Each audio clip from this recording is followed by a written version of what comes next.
नमस्कार दोस्तों, मैं Vijay Tiwari the book society में आपका स्वागत है, जहां हम आज के इस वीडियो के माध्यम से सब्जेक्ट कोड BHIC 114 के कुछ महत्वपूर्ण प्रश्नों की चर्चा आपके साथ करेंगे। जैसा कि आप सभी जानते हो कि BHIC 114 का जो संबंध है वो है आधुनिक यूरोप के इतिहास से, और इस किताब को पढ़कर हमें 1780 से लेकर 1939 के बीच में जो यूरोप में घटनाएं घटी हैं उनके बारे में पता चलेगा। चूँकि परीक्षाएं हमारी चल रही हैं तो उन परीक्षाओं को ध्यान में रखते हुए हम इस PDF में 10 महत्वपूर्ण प्रश्नों की चर्चा आपके साथ करेंगे। पहला जो प्रश्न है हमारा वो ये है कि यूरोपियन राजनीति में प्रथम विश्व युद्ध और 1929 के बीच में जो प्रमुख घटनाएं घटी हैं उनका वर्णन कीजिए। यानी कि क्वेश्चन हमसे पूछ रहा है कि प्रथम विश्व युद्ध की शुरुआत से और 1929 के बीच कौन कौन सी घटनाएं हैं जिन्होंने यूरोप की अर्थव्यवस्था और राजनीतिक व्यवस्था को प्रभावित किया है। तो एज वी नो, जैसा कि हम सभी जानते हैं कि पहला विश्व युद्ध 1914 से लेकर 1918 तक लड़ा गया था, और इसने न सिर्फ यूरोपियन बल्कि पूरे विश्व की राजनीति को प्रभावित किया। इस युद्ध में करोड़ों लोग मारे गए, अरबों रुपए का नुकसान हुआ, और यूरोप में जो अर्थव्यवस्था है वो संकट में आई, और विश्व की राजनीति में अमेरिका जैसी जो महाशक्तियाँ हैं और सोवियत संघ जैसी जो महाशक्तियाँ हैं, इनका उदय होना शुरू हो गया था फर्स्ट वर्ल्ड वॉर के बाद ही। तो फर्स्ट वर्ल्ड वॉर कब से कब तक हुआ? 1914 से लेकर 1918 तक हुआ। इसके बाद 1929 में एक और घटना घटी, और ये थी मंदी, आर्थिक मंदी आई थी, और इस मंदी ने कहीं ना कहीं पूरे विश्व की जो अर्थव्यवस्था है उसको प्रभावित किया था। तो 1918 से लेकर 29 के बीच में 11 साल में वो कौन कौन सी घटनाएं हैं जिन्होंने यूरोपियन राजनीति और अर्थव्यवस्था को प्रभावित किया है, क्वेश्चन हमसे ये पूछ रहा है। तो बहुत सारी घटनाएं घटी हैं, उनमें से कुछ का वर्णन हम यहाँ पर कर रहे हैं। सबसे पहली और सबसे बड़ी घटना थी वर्साई की संधि। तो पहले विश्व युद्ध के बाद वर्साई की संधि पर हस्ताक्षर किए गए। जो विजयी देश थे प्रथम विश्व युद्ध में, उन्होंने इस संधि पर हस्ताक्षर किए और जर्मनी के ऊपर यह संधि थोप दी। इस संधि में ये कहा गया कि पहला विश्व युद्ध जो है वो जर्मनी की वजह से ही शुरू हुआ है, इसलिए युद्ध का खर्चा भी जर्मनी और उसके समूह के लोग ही देंगे। तो ये जर्मनी पर जो कठोर शर्तें थोपी गई, इससे उस क्षेत्र की हानि हुई। सेना पर प्रतिबंध लगा दिया गया जर्मनी की, और जर्मनी से पूछा भी नहीं, ये सब चीज़ें डायरेक्ट थोपी गई हैं। और आर्थिक क्षतिपूर्ति, इससे जर्मनी में असंतोष पैदा हो गया। जर्मनी के लोगों को लगने लगा ये तो हमारा अपमान है, ये हमारे साथ गलत हुआ है, और इस प्रकार से वर्साई की संधि कारण बनती है दूसरे विश्व युद्ध का। तो अगर वर्साई की संधि में थोड़ा सा जर्मनी का सम्मान देखा गया होता तो शायद सेकेंड वर्ल्ड वॉर ना होता। तो फर्स्ट वर्ल्ड वॉर के बाद जो वर्साई की संधि हुई, इस संधि में जर्मनी पर अपमानजनक संधियाँ थोपी गई। ये सबसे पहली घटना है, ठीक है। इसके बाद लीग ऑफ नेशंस का गठन होता है 1920 में। तो प्रथम विश्व युद्ध में इतने बड़े पैमाने पर लोग मारे जाते हैं और धन की भी हानि होती है, तो ये सोचा जाता है यार एक ऐसी संस्था बनाई जाए जो विश्व में शांति की स्थापना करे, और इसी उद्देश्य से लीग ऑफ नेशंस की स्थापना होती है। लीग ऑफ नेशंस जो है उसका काम था पूरे विश्व में शांति बनाए रखना, सुरक्षा बनाए रखना। हालांकि अमेरिका इसमें पार्टिसिपेट नहीं करता है, जिसकी वजह से संगठन धीरे धीरे करके कमज़ोर हो जाता है, और फिर इस संगठन की कमजोरी सामने आती है 1939 में, यानी कि 1939 में, जब सेकेंड वर्ल्ड वॉर शुरू होता है। तो वैसे तो देखो, लीग ऑफ नेशंस का निर्माण किस लिए किया गया था? ताकि युद्ध ना हो। लेकिन प्रथम विश्व युद्ध के बाद दूसरा विश्व युद्ध इससे भी बड़ा युद्ध होगा, जिसमें परमाणु बमों का भी इस्तेमाल किया जाएगा। तो देखा जाए तो लीग ऑफ नेशंस अपना काम सही से नहीं कर पाया, तो इसी वजह से लीग ऑफ नेशंस की जगह आगे चलकर UNO की स्थापना होगी। तो प्रथम विश्व युद्ध के बाद जो घटना घटी वो थी कौन सी? वर्साई की संधि। दूसरी जो घटना घटी वो हुआ लीग ऑफ नेशंस का जन्म। तीसरी जो घटना थी इसने यूरोप को प्रभावित किया, वो थी इटली में फांसीवाद का उदय। तो इटली जो प्रथम विश्व युद्ध के बाद, इटली को वो फायदा नहीं मिला था, हालांकि वो विजयी देशों की तरफ से था, जीते हुए देशों की तरफ से था इटली, लेकिन फिर भी उसे वो प्रॉफिट नहीं मिला जो प्रॉफिट मिलना चाहिए था, जिसकी वजह से इटली में असंतोष का जन्म हुआ। असंतुष्ट जनता ने मुसोलिनी के नेतृत्व को स्वीकार किया, और इटली में एक बड़ा लीडर बन गया, कौन? मुसोलिनी। तो बेनिटो मुसोलिनी ने इटली में फांसीवादी पार्टी की स्थापना करी और फांसीवादी विचारधारा को बढ़ावा दिया। उसका शासन अधिनायकवाद, राष्ट्रवाद और सैन्यवाद पर आधारित था, जिसने इटली को राजनीति को बदल दिया। तो पहले विश्व युद्ध के बाद जो घटना घटी वो वर्साई की संधि थी। फिर पूरे विश्व में शांति की स्थापना के लिए लीग ऑफ नेशंस का जन्म हुआ। लेकिन इधर इटली जो था वो एक तानाशाही प्रवृत्ति के शासक के अंडर में फल फूल रहा था, और उसका नाम था बेनिटो मुसोलिनी, जो कि फांसीवादी विचारधारा के प्रतिपादक थे। वाइमर गणराज्य और जर्मनी का संकट। जर्मनी में वीमर गणराज्य की स्थापना हुई, जो राजनीतिक अस्थिरता, आर्थिक कठिनाइयों और सामाजिक विभाजन से ग्रस्त था। यानी कि जब हम जर्मनी की बात करें, पहले विश्व युद्ध के बाद जर्मनी की अर्थव्यवस्था बिल्कुल खोखली हो चुकी थी। जर्मनी को जो है ब्रिटेन, फ्रांस ये सब लूट रहे थे। वर्साई की संधि थोपकर यहाँ की जो सेना है उस पर भी प्रतिबंध लगा दिया गया था। ऐसे में जर्मनी में हर तरफ त्राहिमाम था, तो उस चीज़ का फ़ायदा उठाया हिटलर ने और इसने एक अपनी पार्टी बनाई, नाजी पार्टी, और नाजीवादी विचारधारा को इसने आगे बढ़ाया और फिर ये सत्ता पर स्थापित हो गया। जर्मनी के सम्मान को लाने के लिए इन्होंने पोलैंड पर अटैक किया और फिर सेकेंड वर्ल्ड वॉर की शुरुआत हो गई। तो पहले विश्व युद्ध के बाद जो घटना घटी है, वर्साई की संधि, फिर लीग ऑफ नेशंस का गठन, इटली में फांसीवाद का उदय और जर्मनी में हिटलर के नेतृत्व में नाजीवाद का उदय। 1924 में एक घटना घटी जिसे हम दावेस योजना के नाम से जानते हैं। जर्मनी की अर्थव्यवस्था को स्थिर करने के लिए और भुगतान की प्रक्रिया को फिर से मजबूत करने के लिए दावेस योजना पेश की गई, जिसमें जर्मनी को थोड़ी सी राहत मिली। एक संधि थी लोकर्नो संधि। इसमें जर्मनी, फ्रांस और बेल्जियम के बीच में जो जमीन को लेकर विवाद थे उसे सुलझाने की कोशिश की गई। और फिर 1929 में मंदी की शुरुआत होती है और अमेरिकी स्टॉक मार्केट का जो क्रैश है वो यूरोप को प्रभावित करता है। बड़े पैमाने पर बेरोजगारी, आर्थिक अस्थिरता और राजनीतिक संकट को जन्म मिलता है। बहुत खतरनाक मंदी थी ये, इसके बारे में पूरा एक चैप्टर भी है जो आप पढ़ सकते हो। तो प्रथम विश्व युद्ध और 1929 के आर्थिक संकट के बीच यूरोप में राजनीतिक अस्थिरता, आर्थिक चुनौतियां, सामाजिक परिवर्तन गुजर रहे थे। जहां एक और वर्साई की संधि ने जर्मनी को घुटनों पर ला दिया था, तो उसी की वजह से वहाँ पर हिटलर का जन्म होता है और इटली को फ़ायदा ना मिला पहले विश्व युद्ध का, इसी वजह से वहाँ पर मुसोलिनी जो है फांसीवाद की स्थापना करते हैं। इधर लीग ऑफ नेशंस बनती है जिसका काम यह है कि वो पूरे विश्व में शांति स्थापित करें। तो ये कुछ बड़ी घटनाएं हैं जो प्रथम विश्व युद्ध के बाद हुई। अगर क्वेश्चन वो पूछे प्रथम विश्व युद्ध के दौरान, तो एक घटना और जोड़ देना इसमें, रूसी क्रांति। तो 1917 में जब प्रथम विश्व युद्ध चल ही रहा था तो रूस में बोल्शेविक क्रांति हुई थी और सोवियत संघ अस्तित्व में आया था। क्वेश्चन नंबर 2 है कि नाजी शासन के अंतर्गत राज्य और समाज पर लेख लिखिए। तो मैंने अभी बताया आपको नाजी शासन का संबंध कहाँ से था, जर्मनी से था। अब वो कह रहा है जब नाजी शासन आया जर्मनी में तो उस समय राज्य की स्थिति कैसी थी और समाज की स्थिति कैसी थी, ये बताओ। तो नाजी शासन 1933 से लेकर 1945 तक था जर्मनी में। इसने जर्मनी के इतिहास पर बहुत गहरा प्रभाव डाला। जब एडोल्फ हिटलर ने नाजी पार्टी की सत्ता संभाली तो उसने राज्य और सोसाइटी में बहुत सारे चेंजेस किए। और क्या क्या चेंजेस किए वो सुनो। सबसे पहले हम बात करते हैं कि राज्य पर नाजी शासन का क्या प्रभाव पड़ा। तो भाई नाजीवाद का संबंध कहाँ से है, जर्मनी से है। जर्मनी में कौन लेकर आया नाजीवाद की विचारधारा, एडोल्फ हिटलर लेकर आया। हिटलर ने तानाशाही शासन की शुरुआत करी। तानाशाही शासन का मतलब ये है कि भाई जनता को वो अधिकार नहीं होंगे जो अधिकार जनता चाहती है। तो जब हिटलर 1933 में चांसलर बना तो उन्होंने शीघ्र ही एक पार्टी की तानाशाही स्थापित कर दी। विरोधी नेताओं को मारा जाने लगा या फिर उन्हें खत्म कर दिया गया। रिच स्टॉक में आग और एनब्लिंग एक्ट ने उन्हें सभी सरकारी शाखाओं पर पूर्ण नियंत्रण प्रदान कर दिया। सारे के सारे जो डिसीजन मेकिंग पावर है, निर्णय लेने की क्षमता है, वो हिटलर के पास चली गई। नाजी शासन ने जोसेफ गोएबेल्स के नेतृत्व में प्रचार तंत्र को मजबूत किया। प्रेस के माध्यम से, रेडियो के माध्यम से, सिनेमा का उपयोग करके जनता में नाजीवादी विचारधारा का प्रचार प्रसार किया गया और जो भी विरोध कर रहा था उसका दमन किया गया। राज्य ने न्याय प्रणाली को नाजी विचारधारा के अनुरूप बना दिया, यानी कि जिस प्रकार से नाजीवादी विचारधारा न्याय करना चाहती थी उसी तरीके से अब न्याय होगा।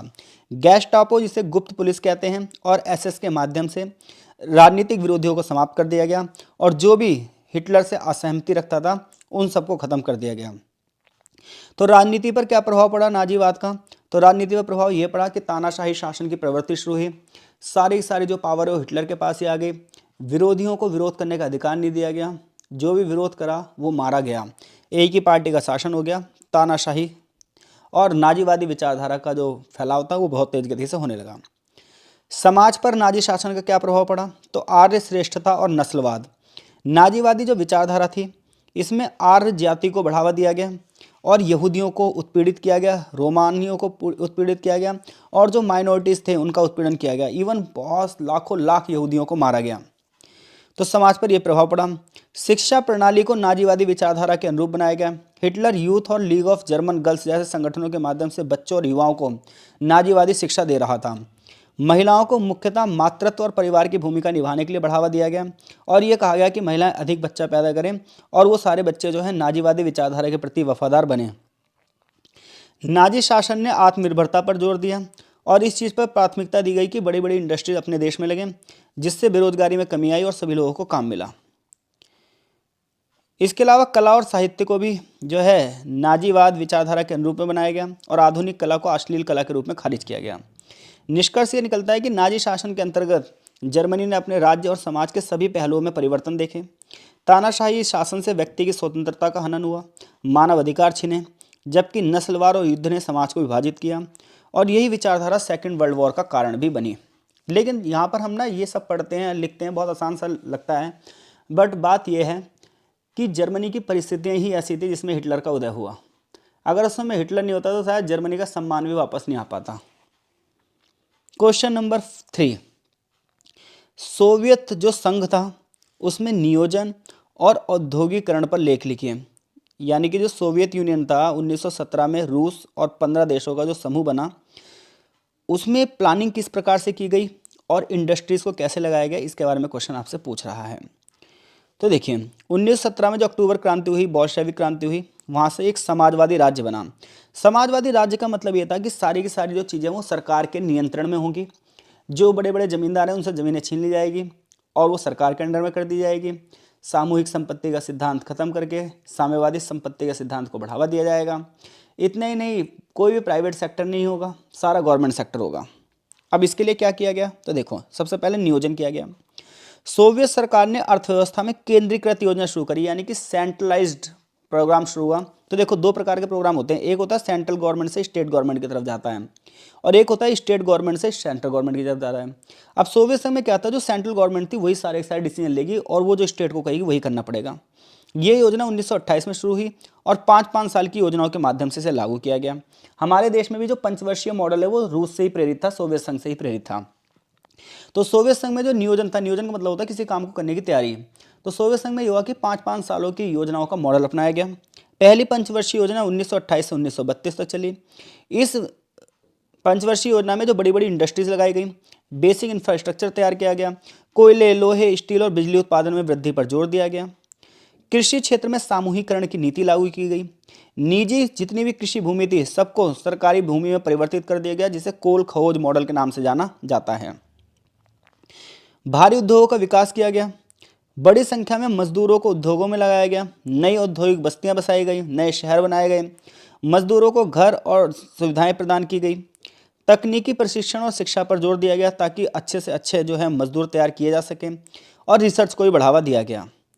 प्रभाव क्या पड़ा, चुनौतियां क्या थी, तो देखो आर्थिक विकास।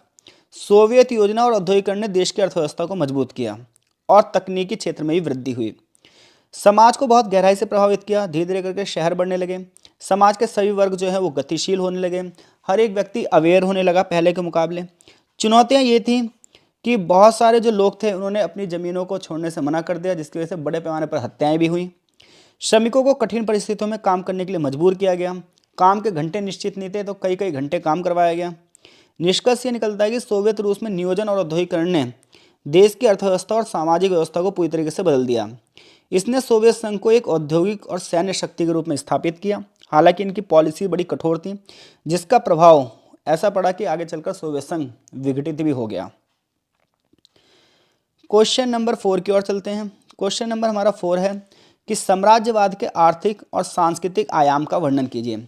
यानी कि देखो साम्राज्यवाद का अर्थव्यवस्था पर क्या प्रभाव पड़ता है और संस्कृति पर क्या प्रभाव पड़ता है। तो साम्राज्यवाद का मतलब है कि अपनी सीमाओं को बाहर की ओर फैलाना और दूसरे देशों को अपनी ओर नियंत्रण कर लेना। जिस तरीके से ब्रिटेन, फ्रांस, स्पेन, पुर्तगाल, डचिस, ये सभी देश क्या कर रहे थे, अपने अपने साम्राज्य को बढ़ा रहे थे, खासतौर पर ब्रिटेन। तो इसमें शक्तिशाली देश दूसरे देशों पर कब्जा कर लेते हैं, उसकी राजनीति पर कब्जा कर लेते हैं, अर्थव्यवस्था पर कब्जा कर लेते हैं और संस्कृति को भी धीरे धीरे करके बदल देते हैं। जैसे ब्रिटिशर्स हमारे आए तो हमारे उनका उद्देश्य सिर्फ ये नहीं था कि वो हमारी अर्थव्यवस्था को बर्बाद कर रहे थे, वो हमारे यहाँ पर अपने कल्चर को भी थोप रहे थे, क्रिश्चियनिटी को भी बढ़ावा दे रहे थे। तो ये साम्राज्यवाद के कुछ प्रभाव यहाँ पर बताए गए हैं। सबसे पहले हम आर्थिक प्रभावों की बात कर रहे हैं।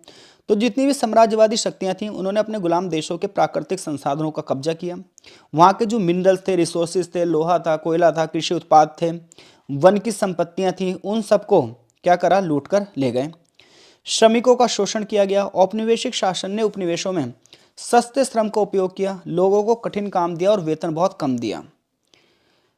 जितने भी ये साम्राज्यवादी देश थे इन्होंने अपना प्रोडक्ट जो है उपनिवेशी बाजारों में बेचा और उपनिवेशों के जो उद्योग थे उन्हें बिल्कुल एक तरीके से ख़त्म कर दिया। जैसा कि भारत की अगर हम बात करें तो भारत पर भी उपनिवेशवाद का यही प्रभाव पड़ा कि बड़े पैमाने पर जो थे, जो हमारे यहाँ के देसी उद्योग थे, वो ब्रिटिशर्स जो सामान बनाकर लाते थे उससे कॉम्पिटिशन ही नहीं कर पाए, क्योंकि वो मशीनों से बना हुआ सामान होता था, लागत जो है शुरुआत में ज़्यादा आती थी, बट चीज़ें सस्ती धीरे धीरे करके होने लगी, क्योंकि बहुत बड़े पैमाने पर जब सामान बनता है तो उसकी कॉस्टिंग कम आ जाती है। आर्थिक असमानता, अमीर अमीर हो गया, गरीब गरीब हो गया। संस्कृति पर क्या प्रभाव पड़ा? साम्राज्यवादी शक्तियां अपने सांस्कृतिक मूल्यों को, अपनी सांस्कृतिक भाषाओं को, अपनी परंपराओं को छोटे छोटे देशों पर उन्होंने थोपना शुरू कर दिया, ताकि उनका ये मानना था कि उन्हीं का धर्म सब लोग जो है वो करें, एडॉप्ट करें। जैसे कि यूरोपियन जब भारत में आए भारत को गुलाम बनाने, तो क्या हुआ, उनका उद्देश्य सिर्फ ये नहीं था कि व्यापार को बढ़ावा दें, वो तो ईसाई मिशनरीज के माध्यम से क्रिश्चियनिटी को भी बढ़ावा देना चाहते थे, अपनी इंग्लिश भाषा को भी बढ़ावा देना चाहते थे। तो ये हमारी संस्कृति पर प्रभाव था। उन्होंने शिक्षा और धर्म का प्रचार प्रसार किया। मिशनरी गतिविधियों के माध्यम से ईसाई धर्म का प्रचार प्रसार हुआ। पश्चिमी शिक्षा ने जो स्थानीय ज्ञान प्रणाली थी उसे भी प्रभावित किया। उपनिवेशों में सांस्कृतिक अंतर्विरोध उत्पन्न हुआ। लोगों ने अपनी परंपराओं को बचाने के लिए इन लोगों का विरोध किया, और ऐसे में संघर्ष, आंदोलन, धरने, प्रदर्शन, इन सब की शुरुआत हो गई। साम्राज्यवाद का विरोध हुआ और धीरे धीरे करके साम्राज्यवाद समाप्त भी हो गया। निष्कर्ष ये निकलता है कि साम्राज्यवाद ने अपने उपनिवेशों की अर्थव्यवस्था और संस्कृति पर बहुत गहरा प्रभाव डाला है, और बहुत लंबे समय तक ये प्रभाव पड़ा भी है। आज भी भारत देख लो जो है वो वेस्टर्नाइजेशन के मॉडल से बाहर नहीं आ पाया है। क्वेश्चन नंबर 5, बहुत इंपॉर्टेंट क्वेश्चन है ये, कि पूंजीवाद में संकट के लिए उत्तरदायी कारकों का वर्णन कीजिए। यानी कि जो पूंजीवादी सिस्टम है ये कैसे कोलैप्स कर गया था 1929 में, क्वेश्चन हमसे ये पूछ रहा है। तो पूंजीवाद एक ऐसी आर्थिक प्रणाली है जिसमें निजी स्वामित्व को जोर दिया जाता है, प्राइवेट सेक्टर पर जोर दिया जाता है, और ये कहा जाता है कि गवर्नमेंट इन मामलों में ज़्यादा इंटरफेयर ना करे, और इसी वजह से इसे समय समय पर संकट का सामना भी करना पड़ता है। तो देखो, सबसे पहली बात यह है कि पूंजीवादी व्यवस्था में संकट आता ही क्यों है। तो देखो, ये एक साइक्लिक प्रोसेस होता है, एक चक्रीय आर्थिक मंदी होती है जो आनी ही आनी है, इसे कोई नहीं रोक सकता, बूम और बस्ट साइकिल।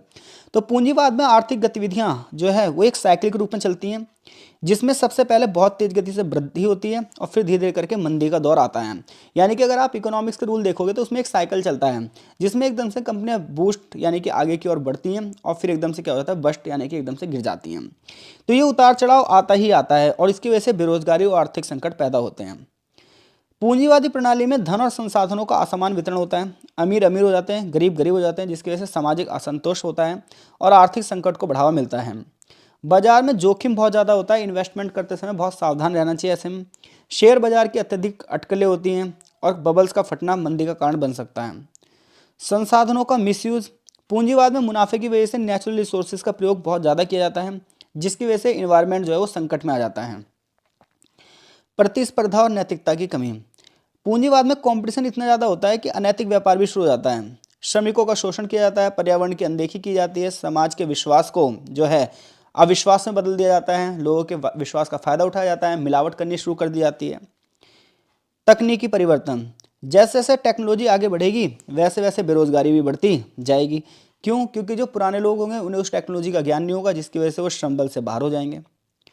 सरकारी हस्तक्षेप की कमी, सरकार इंटरफेयर कर नहीं सकती, जिसकी वजह से अर्थव्यवस्था कई बार बहुत ज़्यादा गिर जाती है। 2008 के संकट में ऐसा देखा गया था। तो पूंजीवादी संकट में कई कारक उत्तरदायी हैं। अर्थव्यवस्था अस्थिर होती है, आय में असमानता होती है, और बाजार कैसे काम करेगा इसके बारे में कोई निश्चित भविष्यवाणी नहीं की जा सकती है।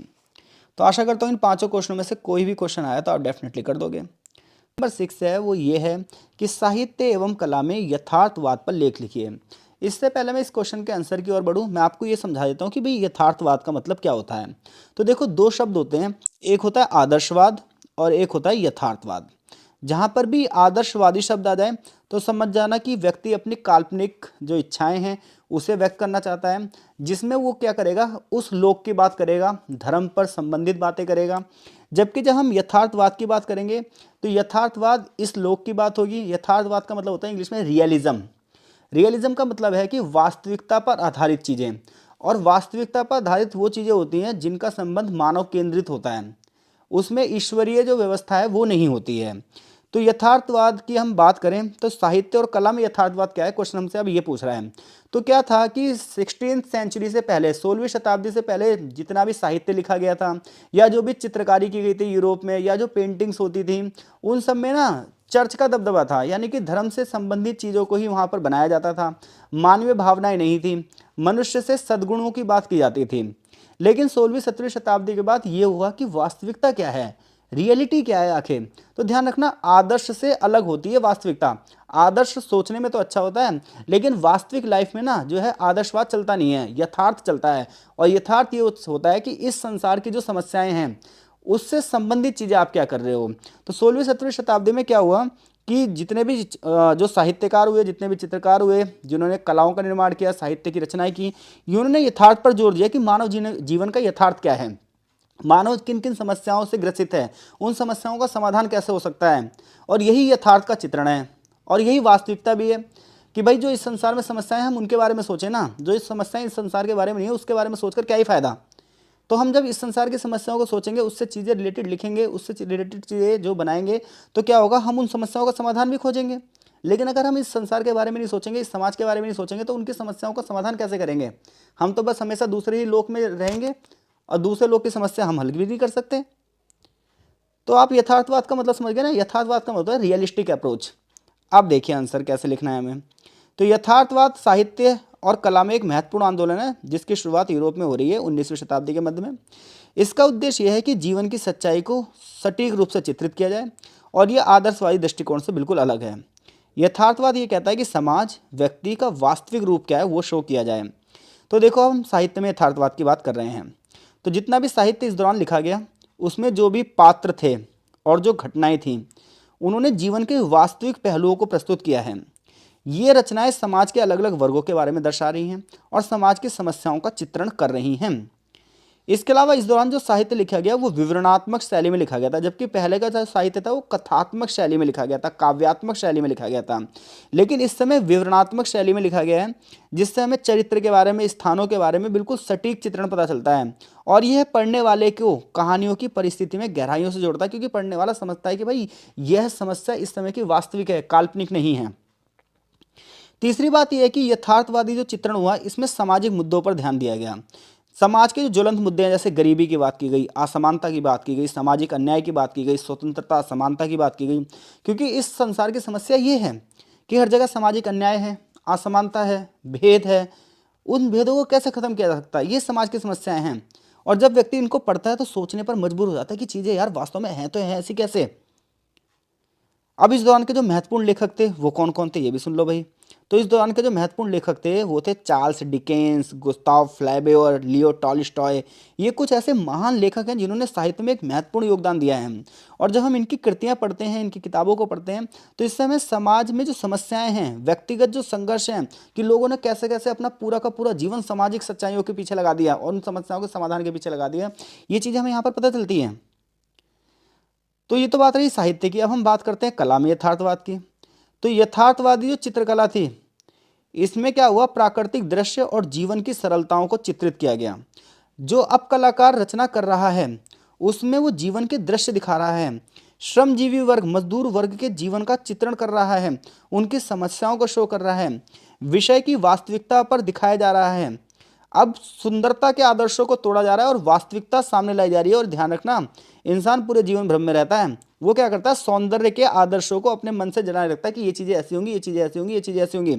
लेकिन जब वो समाज को रियलिटी में देखता है तो वास्तविकता से उसके सामने होता है और फिर व्यक्ति निराश हो जाता है। तो व्यक्ति की निराशा का सबसे बड़ा कारण ये है कि व्यक्ति वास्तविकता से भागना चाहता है और वो सुंदरता के आदर्श अपनी कल्पनाओं में ला देता है। लेकिन इस समय की जो कला थी, इस समय की जो किताबें थीं, उन्होंने सुंदरता के इन आदर्शों को तोड़ दिया। क्योंकि समाज में क्या था, समाज में तो बुद्ध ने भी कहा था सर्व दुखम, हर जगह दुखी दुख है। लेकिन हम अपनी वास्तविकता को समझना ही नहीं चाहते। लेकिन इस दौरान की जो कलाएं थीं वो इसी वास्तविकता को दिखा रही थी कि समाज में देखिए गरीबी कितनी है, समाज में देखिए अन्याय कितना है, और ये सब चीज़ें कलाओं के माध्यम से दिखाई जा रही है, मानव जीवन के दुखों को दिखाया जा रहा है। इस दौरान के प्रमुख कलाकार कौन से थे, तो इनके नाम भी सुन लो भाई। Jean Francois Millet, Gustave Courbet, Edward Monet, ऐसे कुछ कलाकार हैं जिन्होंने इस दौरान की कला में एक महत्वपूर्ण भूमिका निभाई थी। इन्होंने समाज की दैनिक जीवन की समस्याओं का अवलोकन प्रस्तुत किया था। यथार्थवादी कला ने समाज के महत्वपूर्ण मुद्दों को उजागर किया है और समाज सुधारों के प्रति प्रयासों को प्रेरित किया है। निष्कर्ष ये निकलता है कि यथार्थवाद ने साहित्य और कला को एक नई दिशा प्रदान करी है और वास्तविकता का सच्चाई से चित्रण किया है। यह आंदोलन समाज के जटिल और महत्वपूर्ण पहलुओं को सामने लेकर आया है और पाठकों यानी कि पढ़ने वालों और दर्शकों यानी कि देखने वालों को भी इन्होंने जागरूक किया है। मैं आशा करता हूँ कि पेपर में अगर ये क्वेश्चन आया तो आप बेहतरीन तरीके से लिख दोगे। क्वेश्चन नंबर 7 की ओर चलते हैं। क्वेश्चन नंबर हमारा 7 ये है कि रूस में बोल्शेविक क्रांति का महत्व बताओ। तो आप सभी को पता है कि व्लादिमीर लेनिन के नेतृत्व में सन 1917 में रूस में एक क्रांति हुई, जिसे हम बोल्शेविक क्रांति या रूसी क्रांति या अक्टूबर क्रांति के नाम से जानते हैं। इस क्रांति ने सिर्फ रूस ही नहीं बल्कि विश्व की राजनीति पर प्रभाव डाला है, विश्व के समाज पर प्रभाव डाला है और विश्व की अर्थव्यवस्था पर प्रभाव डाला है। यह क्रांति जार के शासन का अंत का कारण बनी थी। तो रूस में क्या था, रूस में जार निकोलस का शासन था, और जो जार था ये पता है क्या था, ये लग्जरी लाइफ जीता था और जनता को इसने युद्ध में झोंक दिया था। तो ये जो जनता थी ये तो बेचारी मरे जा रही थी और राजा लग्जरी लाइफ जी रहा है। इधर जो व्लादिमीर लेनिन है, इन्होंने क्या करा, समाज में अपनी पैठ को बड़ा किया और इनके बहुत सारे फॉलोअर हो गए। इन्होंने मजदूरों को और किसानों को इकट्ठा किया। इन्होंने कहा अगर मजदूर और किसान अपने लिए न्याय चाहते हैं तो उन्हें जारशाही को खत्म करना पड़ेगा, सारे जमींदारों से जमीनें छीन ली होगी और बराबर बराबर समय बांट देनी होगी, तभी सामाजिक न्याय की स्थापना हो सकती है। अब भाई बस इनके इन भाषण से क्या हुआ कि सारे जो मजदूर थे, सारे किसान थे, ये इकट्ठे हो गए। इन्होंने मिलकर एक बोल्शेविक पार्टी बना दी और इनका उद्देश्य था कि हमें समाज में समानता लेकर आनी है और सारी चीज़ें गवर्नमेंट सेक्टर में हो जानी है और फिर सरकार सबके भले के लिए काम करेगी। फिर क्या हुआ, 1917 में क्रांति हो गई और जार शासन का अंत हो गया। तो बोल्शेविक क्रांति ने सदियों से, शताब्दियों से चला आ रहा था जार शासन, उसे अंत कर दिया और एक निरंकुश शासन प्रणाली को खत्म कर दिया। इनका मानना था जार की जो पॉलिसीज हैं उससे समाज में असमानता फैल रही है और ये चाहते थे समाज में समानता लाएं। और इसके बाद 15 देशों का एक ग्रुप बना और उस ग्रुप का नाम क्या था, सोवियत संघ। तो सोवियत संघ का उदय हुआ। तो देखो बोल्शेविक क्रांति का महत्व क्या है, तो बोल्शेविक क्रांति का पहली बात तो यह है कि जार का शासन खत्म हो गया और सोवियत संघ का उदय हो गया। 15 देशों का एक ग्रुप बना और इनकी विचारधारा थी साम्यवादी। और साम्यवादी विचारधारा का मतलब यह है कि हम आर्थिक समानता स्थापित करेंगे, अमीरी गरीबी के भेद को खत्म करेंगे। पूरे विश्व में साम्यवाद को फैलाने की बात हुई। कॉमिटन नाम का संगठन बनाया गया और फिर उसके बाद पूरे विश्व में साम्यवाद को फैलाने की बात की गई। उपनिवेशवाद के विरोध में इन्होंने संघर्ष किया। अंतर्राष्ट्रीय संबंधों पर प्रभाव पड़ा था इसका। क्रांति के बाद सोवियत संघ और पूंजीवादी देशों के बीच में संघर्ष शुरू हुआ, जिसे शीत युद्ध कहते हैं। शीत युद्ध का मतलब था एक ऐसा युद्ध जो विचारों से लड़ा जाएगा, जिसमें हथियारों का प्रयोग नहीं होगा। तो अमेरिका एक तरफ प्राइवेट सेक्टर को बढ़ावा दे रहा था, पूंजीवाद को बढ़ावा दे रहा था, और सोवियत संघ दूसरी तरफ साम्यवाद को बढ़ावा दे रहा था। तो बोल्शेविक क्रांति ने शीत युद्ध की नींव रखी और लगभग अगले 40-50 साल तक विश्व की जो राजनीति थी वो कहीं ना कहीं शीत युद्ध के आसपास घूमती रही। बोल्शेविक क्रांति का अगला महत्व यह है कि भूमि सुधार किया गया। सोवियत शासन में भूमि सुधार किया गया, सामूहिक कृषि अपनाई गई, बड़े पैमाने पर जमींदारों को जमीनों से बेदखल किया गया और गरीबों में जमीनें बांटी गई। इसका उद्देश्य यह था कि आर्थिक समानता स्थापित की जाए। रोजगार को बढ़ावा दिया गया। सोवियत संघ में यह था कि प्रत्येक व्यक्ति को रोजगार मिलेगा और सरकार बेसिक नीड पूरा करेगी। लेकिन मानव अधिकार की बात करें, इनका विरोध हुआ क्योंकि जो लोग भी इस पार्टी के विरोध में थे उन सबको मार दिया गया। तो निष्कर्ष ये निकलता है कि बोल्शेविक क्रांति का महत्व बहुत बड़ा है। इसने समाज को भी प्रभावित किया है, अर्थव्यवस्था को भी प्रभावित किया है, राजनीतिक व्यवस्था को भी प्रभावित किया और पूरे विश्व की राजनीति को इसने प्रभावित किया है। अगला क्वेश्चन मोस्ट इंपोर्टेंट क्वेश्चन में से एक है। क्वेश्चन ये पूछ रहा है आपसे कि इटली में फांसीवाद का उदय क्यों हुआ। तो देखो भाई, पहला विश्व युद्ध हुआ 1914 से लेकर 1918 तक, ठीक है भाई। और इस विश्व युद्ध में इटली जो था वो विजयी देशों के पक्ष में था, यानी कि जो देश युद्ध जीते थे उनके साथ ही था इटली। लेकिन इटली को वो प्रॉफिट नहीं मिला जितना प्रॉफिट मिलना चाहिए था। परिणाम ये हुआ कि इटली असंतुष्ट हो गया और इटली में महंगाई, बेरोजगारी बहुत तेज गति से बढ़ने लगी, जनता विरोध करने लगी। ऐसे में एक व्यक्ति थे जिनका नाम था बेनिटो मुसोलिनी। इन्होंने एक नई पार्टी बनाई, फांसीवादी पार्टी, और ये सत्ता में आए। आखिर ये पार्टी सत्ता में क्यों आई, ये सुनो। फांसीवादी विचारधारा एक तानाशाही विचारधारा है, जिन्होंने अपनी विचारधारा के समर्थकों को छोड़कर बाकी सबको मौत की नींद सुला दिया। और आगे चलकर जब सेकंड वर्ल्ड वॉर हुआ तो जर्मनी के साथ मिलकर इन्होंने युद्ध भी लड़ा। तो बेनिटो मुसोलिनी के उदय के कारण क्या थे, फांसीवादी के उदय के कारण क्या थे, चलिए जानते हैं। तो देखो, पहला पॉइंट, जब पहला विश्व युद्ध हुआ तो इटली को वर्साई की संधि से वो फायदा नहीं मिला जो फायदा चाहिए था। नए जो क्षेत्रों का कब्जा था वो इटली को नहीं मिला। तो ऐसे में ऐसा लगा कि इटली जीत तो गया, लेकिन ऐसा लग रहा है हारा हुआ है। युद्ध के पश्चात इटली में अर्थव्यवस्था बेकार हो गई, जनसंख्या में असंतोष बढ़ गया, राजनीतिक आंदोलन की मांग बढ़ गई, बेगारी बढ़ गई, मुद्रास्फीति यानी कि महंगाई बहुत तेज गति से बढ़ी, लोग बेरोजगार होने लगे, श्रमिक हड़ताल पर चले गए, श्रमिकों ने विद्रोह करना शुरू कर दिया, अराजकता फैल गई हर जगह, सरकारें वायदा करके वादा पूरा नहीं कर पा रही थी, राजनीतिक अस्थिरता हो गई, इटली में बार बार सरकारें गिरने लगी, अव्यवस्था का माहौल बन गया, उग्रवाद का माहौल बन चुका था। इधर सोवियत संघ जो था अपना प्रभाव बढ़ा रहा था। तो इटली के लोगों को डर था कहीं यार इटली में सोवियत प्रभाव ना आ जाए, कम्युनिस्टों की तरह यहाँ पर भी कोई क्रांति ना हो जाए। तो ऐसे में इटली में फांसीवाद का उदय हुआ और फांसीवाद के तहत इटली की महानता को बढ़ावा दिया गया, लोगों के अंदर देशभक्ति की भावना को बढ़ावा दिया गया कि इटली तो प्राचीन काल से रोमन साम्राज्य के टाइम से ही महान देश है और ये जब भी वापसी कर सकता है अपनी महानता में जब इसे मुसोलिनी को राजा बनाया जाए। और फिर क्या था, मुसोलिनी नेतृत्व में करिश्माई थे, प्रभावशाली इनकी वक्तव्य था, भाषण देने की कला इनकी जबरदस्त थी, फांसीवादी पार्टी जीत गई और फिर इसने इस तरीके से इटली को आगे बढ़ाया कि सेकंड वर्ल्ड वॉर में इटली झोंक दिया गया। और सेकंड वर्ल्ड वॉर जब हुआ, दूसरा विश्व युद्ध हुआ, करोड़ों लोग यहाँ पर मारे गए। हालांकि जर्मनी, इटली की और जापान की हार हुई, लेकिन इन्होंने पूरे विश्व की राजनीति को जो युद्ध में झोंक दिया, ये उस समय की बहुत बड़ी बात थी। निष्कर्ष ये निकलता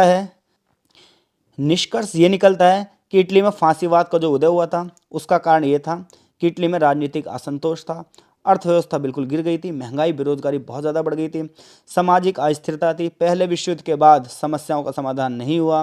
परिणाम ये हुआ कि इटली में राष्ट्रीयता की भावना आई, देशभक्ति की भावना बढ़ी, जो आगे चलकर जिसका फायदा उठाया बेनिटो मुसोलिनी ने। क्वेश्चन नंबर 9 है हमारा, मार्क्सवादी समाजवाद की विशेषताओं का वर्णन कीजिए। तो देखो, मार्क्सवादी जो विचारधारा है इसके जो प्रतिपादक हैं वो हैं कार्ल मार्क्स और उनके एक मित्र थे फ्रेडरिक एंगल्स। इस विचारधारा का उद्देश्य यह है कि जो पूंजीपति वर्ग है, जो अमीर वर्ग है, वो गरीबों का शोषण करता है और गरीब जब तक सारे मिलकर एक क्रांति नहीं करेंगे तब तक उन्हें अधिकार नहीं मिल पाएगा। अब हम बात करते हैं कि मार्क्सवाद की विशेषताएं क्या हैं। तो मार्क्सवादी विचारधारा की पहली विशेषता ये है कि यह मानता है कि समाज की संरचना ही इस प्रकार से बनी हुई है जिसमें समाज में एक वर्ग है जो उत्पादन से जुड़ा हुआ है और दूसरा जो वर्ग है वो इनके लिए काम करता है और ऐसे में इन दोनों वर्ग के बीच में हमेशा संघर्ष होता ही जाता है। वर्ग संघर्ष की बात कह रहे हैं तो मार्क्सवादी विचारधारा की अगली विशेषता यह है कि समाज में हमेशा से वर्ग संघर्ष होगा ही होगा। एक पूंजीपति वर्ग होगा जिनकी संख्या कम होगी लेकिन इनके पास संपत्ति सबसे ज़्यादा होगी। एक श्रमिक वर्ग होगा जिनकी संख्या बहुत ज़्यादा होगी लेकिन संपत्ति बहुत कम होगी। और जो ये छोटा सा वर्ग है पूंजीपति वर्ग, एक बहुत बड़े वर्ग का शोषण करेगा, वास्तव में इन्हें जो अधिकार मिलने चाहिए वो नहीं मिलेंगे। और इस तरीके से ये मजदूरों के अंदर एक क्रांतिकारी विचार लेकर आना चाहते हैं मार्क्स। मार्क्सवादी समाजवाद के अनुसार उत्पादन के साधनों का स्वामित्व जो है वो प्राइवेट सेक्टर के अंडर में नहीं होना चाहिए, निजी व्यक्तियों के अंडर में नहीं होना चाहिए, बल्कि सरकार के अंडर में होना चाहिए, क्योंकि सरकार फिर सबके भले के लिए काम करेगी और असमानता खत्म हो जाएगी। मार्क्सवादी विचारधारा ये कहता है कि अंत में जाकर जिस दिन साम्यवाद सफल होगा उसमें एक वर्गहीन समाज होगा जहां सभी लोग समानता के रूप में काम करेंगे और ऐसे में सरकार की हमें जरूरत पड़ेगी ही नहीं। मजदूरी और श्रम का मूल्य बराबर होगा जिसकी वजह से सभी लोग जो हैं वो क्या हो जाएंगे, धीरे धीरे करके बराबरी पे आ जाएंगे, समानता स्थापित हो जाएगी और जो पूंजीपति शोषण करते हैं वो खत्म हो जाएगा। और अंतर्राष्ट्रीयतावाद, मार्क्सवादी विचारधारा ये नहीं कहती कि किसी एक छोटे से स्तर पर ही रहकर काम किया जाए, बल्कि ये विचारधारा राष्ट्रीय सीमाओं को पार करते हुए पूरे विश्व की ओर बढ़ती है। लेकिन इनका सबसे खास बात यह है कि क्रांति का सहारा लेते हैं। इनका ये मानना है कि अगर पूरे विश्व में शांति स्थापित करनी है, पूरे विश्व में समानता स्थापित करनी है, सभी लोगों को उनके अधिकार में देने हैं, तो इसके लिए खूनी क्रांति करनी होगी, क्योंकि जो पूंजीपति वर्ग है वो अपना अधिकार छोड़ेगा ही नहीं। तो ऐसे में जिस दिन सारे के सारे श्रमिक वर्ग जो हैं वो एकजुट हो जाएंगे, वो अपने अधिकारों के लिए क्रांति करेंगे, तब पूंजीपति वर्ग अपनी सत्ता छोड़ेगा और इन सबको समानता मिलेगी। निष्कर्ष ये निकलता है कि मार्क्सवादी जो समाजवाद है वो एक ऐसा स्ट्रक्चर चाहता है जहां समाज में किसी प्रकार की कोई क्लास ना हो, अमीर वर्ग गरीब वर्ग के बीच में कोई भी भेद ना हो, शोषण मुक्त समाज हो, किसी का शोषण ना किया जाए और सभी लोगों को सरकार की नीतियों से फायदा मिले। लास्ट क्वेश्चन है हमारा आज का, साहित्य और कला में रूमानीवाद क्या था, इसके बारे में बताइए। तो रूमानीवाद को इंग्लिश में बोलते हैं रोमांटिज्म, जो कि 18वीं शताब्दी के अंत और 19वीं शताब्दी का एक प्रमुख आंदोलन है। यह आंदोलन ये कह रहा है कि तर्कवाद होना चाहिए। क्या होना चाहिए? तर्कवाद। तर्कवाद का मतलब है यार इंसान की सोच थोड़ी लॉजिकल होनी चाहिए। ये नहीं कि किसी ने कुछ कहा और मान लिया, अरे अपनी भी तो सोच है, कुछ लॉजिक तो लगाओ कि ये चीज़ सही होगी या नहीं होगी। तो ये आंदोलन ये कह रहा है रोमांटिज्म वाला कि तर्कवाद और औद्योगिकरण के प्रतिरोध के सामने आया है। इसमें व्यक्ति की भावना का ख्याल रखा गया है, स्वतंत्रता का ख्याल रखा गया है और प्रकृति के प्रति आकर्षण पर ख्याल रखा गया है। रूमानीवाद ने साहित्य और कला पर प्रभाव डाला है। हम यहाँ रूमानीवाद के प्रभाव की बात करते हैं कि साहित्य पर क्या प्रभाव डाला है। तो रूमानीवाद का जो साहित्य है इसने मानवीय भावनाओं को ध्यान में रखा है और व्यक्ति के अनुभवों को उजागर किया है। रूमानीवाद की जो विचारधारा है वो प्रकृति के साथ प्रेम से जुड़ी हुई है। जितने भी रूमानी कवि थे उन्होंने उनके और जो लेखक थे इन्होंने प्रकृति की सुंदरता की चर्चा करी है, प्रकृति के रहस्य की चर्चा करी है, प्रकृति को जीवंत बताया है और ये कहा है कि प्रकृति ही आत्मा और हमारी भावना के भक्ति का स्रोत है। रोमानी साहित्य में कल्पना को बढ़ावा दिया गया है, रहस्यमयी कहानियों की बात की गई है, अलौकिक कहानियों की बात करी गई है और पढ़ने वालों को एक सपने जैसी दुनिया में ले गए हैं। महत्वपूर्ण जो लेखक हैं वो हैं William Wordsworth, Samuel Taylor Coleridge और जॉन कीट्स जैसे कुछ कवि हैं जिन्होंने रोमानी साहित्य में एक महत्वपूर्ण योगदान दिया है। इनके जब आप कविताएं पढ़ते हो, कहानियां पढ़ते हो तो ये मानवता पर आधारित हैं, प्रकृति और प्रेम की गहरी भावनाओं को दर्शाती हैं। कला में रूमानीवाद की बात करोगे तो इसमें भी मानव विज्ञान और मानवीय भावनाओं को ध्यान में रखा गया है। प्रकृति को अलग अलग रंगों और रूपों से उसके रहस्य को समझने का प्रयास किया गया है। व्यक्ति की इन्होंने स्वतंत्रता का समर्थन किया है और इसके जो प्रमुख कलाकार हैं वो हैं Caspar David Friedrich Eugene Delacroix, Joseph Mallord, William Turner. ये सब रोमानी कला के प्रमुख प्रतिनिधि हैं। निष्कर्ष ये निकलता है कि रोमानीवाद ने साहित्य और कला की भावनात्मक गहराई की कल्पना की है, स्वतंत्रता और प्रकृति के प्रति गहन प्रेम से समृद्ध किया है। इस आंदोलन ने पूर्व की जो प्रवृत्तियां थी उन्हें चुनौती दी है और एक नए समाज की ओर दिशा प्रदान की है। तो देखिए जैसे कि एग्ज़ाम टाइम में 15-20 मिनट में यार 5 से 10 क्वेश्चन हम पढ़ रहे हैं तो चीज़ें उतनी गहराई से नहीं हो पाती, इतनी गहराई से होनी चाहिए। अगर इसे आप और डीप पढ़ना चाहते हो तो BHIC 114 की प्लेलिस्ट में जाकर जो मैंने चैप्टर अपलोड कर रखे हैं ना, आप उन्हें पढ़ो, फिर आपको शब्दों की गहराई और लाइन की गहराइयों के बारे में पता चलेगा। ये तो बहुत स्पीडी चीज़ें ले गए हैं तो बहुत सारी चीज़ें हमें छोड़नी पड़ी हैं। तो कुछ चीज़ें अगर रह गई हो तो उसके लिए हम माफ़ी चाहते हैं। बहुत बहुत धन्यवाद, मिलते हैं आपसे नेक्स्ट में।